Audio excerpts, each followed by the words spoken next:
Hi សួស្តីអ្នកទាំងអស់គ្នាថ្ងៃនេះចេញមក drama ទេយ៉ាដោយសារវាជាលើកដំបូងដែលខ្ញុំបើកលក់បាយក្នុង app ហើយនៅផ្ទះចឹងណាដោយសារទី1ដើមទុនយើងអត់មានច្រើននិយាយរួមការបើកលក់បាយក្នុង app រយៈពេលជិត1ខែរបស់ខ្ញុំនេះវាមាន2ចំណុចដែលមានទាំងចំណុចល្អវាមានទាំងចំណុចអាក្រក់យ៉ាទី1គឺចំណុចល្អ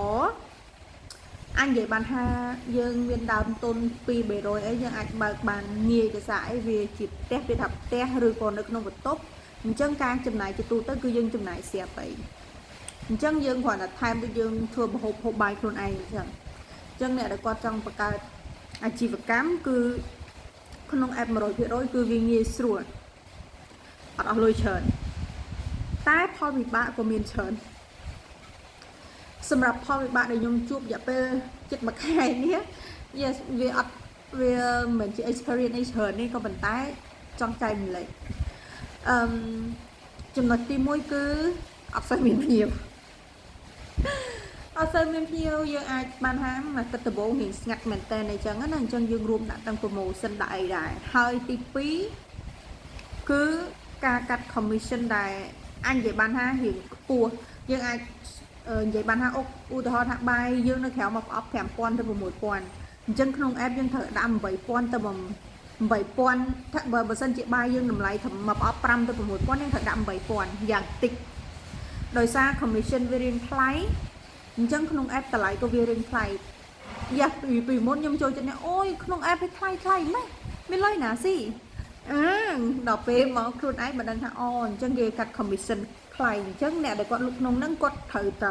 គិតឲ្យច្បាស់មុននឹងគាត់ដាក់ចូលប្រយ័ត្នដាក់ចូលហើយចូលដើមណា yes ព្រោះអាទិត្យដំបូងខ្ញុំរៀងចូលដើមដោយសារអីយើងគិតថាដាក់បាយតែ5 6000ណាហើយណាមួយទៀតmindset ដែលខ្ញុំមានគឺញ៉ាំត្រូវតែឆ្អែតអូខេបើពាក់ព័ន្ធជាមួយរសជាតិខ្ញុំអាចនិយាយបានថាវាមកល្មមហូបឬក៏អាចនឹងឆ្ងាញ់ចំពោះមាត់មនុស្សម្នាក់ដោយសារអីយើងអាចនិយាយបានថាម្ហូបខ្ញុំឆ្ងាញ់ម្ហូបខ្ញុំឆ្ងាញ់ no វាអាចនឹងឆ្ងាញ់សម្រាប់ព្រោះអ្នកខ្លះទៅក៏គាត់ឆ្ងាញ់សម្រាប់គាត់ទៅអ្នកខ្លះទៀតក៏អត់ត្រូវមាត់គាត់អញ្ចឹងក៏យើងអត់អាចថារបស់យើងឆ្ងាញ់ទៅមុខ yes អញ្ចឹងអ្វីដែលយើងប្រឈមមុខមួយទៀតគឺការវាតម្លៃចេញពីភ្ញៀវត្រូវអត់អាហ្នឹងដូចខ្ញុំនិយាយអញ្ចឹងអាចឆ្ងាញ់សម្រាប់អ្នកខ្លះទៀតគឺគាត់អត់ស្អីឆ្ងាញ់អញ្ចឹងហ្នឹងឯងព្រោះអីមិនថាមុខម្ហូបមិនថារសជាតិហាងណាដូចហាងណាអញ្ចឹងគឺវាអាចនឹងត្រូវរសជាតិសម្រាប់អ្នកខ្លះក៏អត់ត្រូវរសជាតិអញ្ចឹងគាត់អាចវាតម្លៃផ្កាយ3ផ្កាយ4អីចឹងទៅអាហ្នឹងក៏យើងអត់អាចធ្វើអីបានដែរដោយសារអីវាតាមមាត់ភ្ញៀវដែរយ៉ាតែអ្វីដែលខ្ញុំappreciate ជាមួយភ្ញៀវខ្ញុំណាភ្ញៀវដែលគាត់តែងតែទិញខ្ញុំរហូតគឺឈ្មោះពេលដែលលោតចូលមកគឺគេនឹងដាក់ new customer ហើយនឹងអត់មានអក្សរបានន័យថាគាត់ជា old customer អញ្ចឹងទៅ old customer ហ្នឹងគឺគាត់ទិញរហូតគាត់មិនថាទិញអីញឹកទេយ៉ាងហោចណាស់មួយអាទិត្យក៏បាន3 ដង 4 ដងរបស់គាត់ដែរហ្នឹងហើយអញ្ចឹងគឺគាត់ឲ្យវាតម្លៃខ្ញុំឯងក៏ប៉ុន្តែពីច្រើនដែលភ្ញៀវដែលវាតម្លៃគឺភ្ញៀវថ្មីគាត់មកសាក់យើងដំបូងហើយអាហ្នឹងក៏យើងអាចនិយាយឲ្យបានដែរដោយសារអីរសជាតិមនុស្សម្នាក់គឺខុសគ្នាយ៉ាស្កន្លែងហ្នឹងគឺយើងត្រូវប្រឈមមុខដូចគ្នា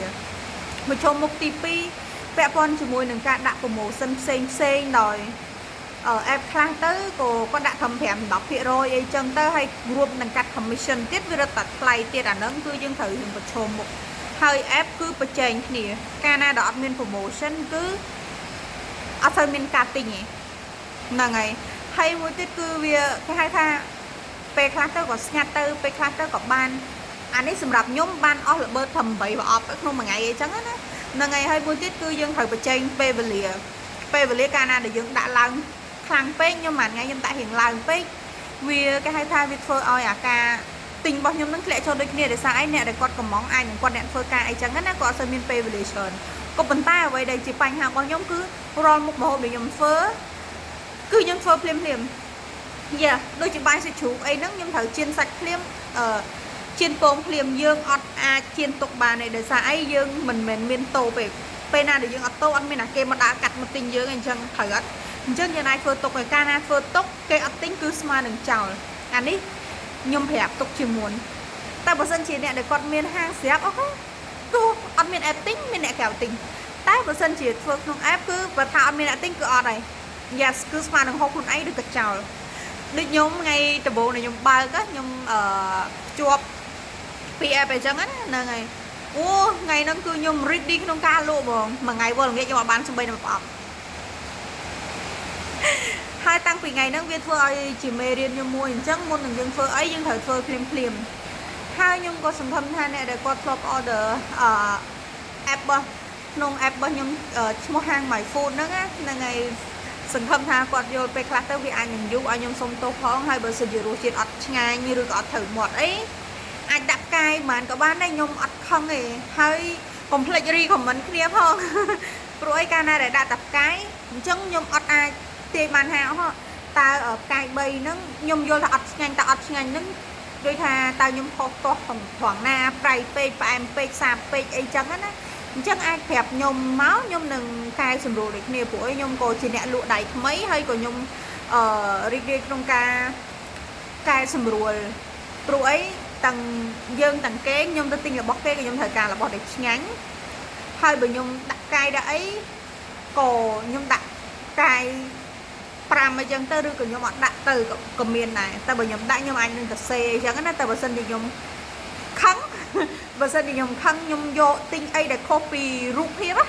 yes ហើយនឹងរសជាតិណាខ្ញុំនឹងទៅសេទៅខ្ញុំដាក់កាយទៀតហើយខ្ញុំនឹងទៅសេទៅ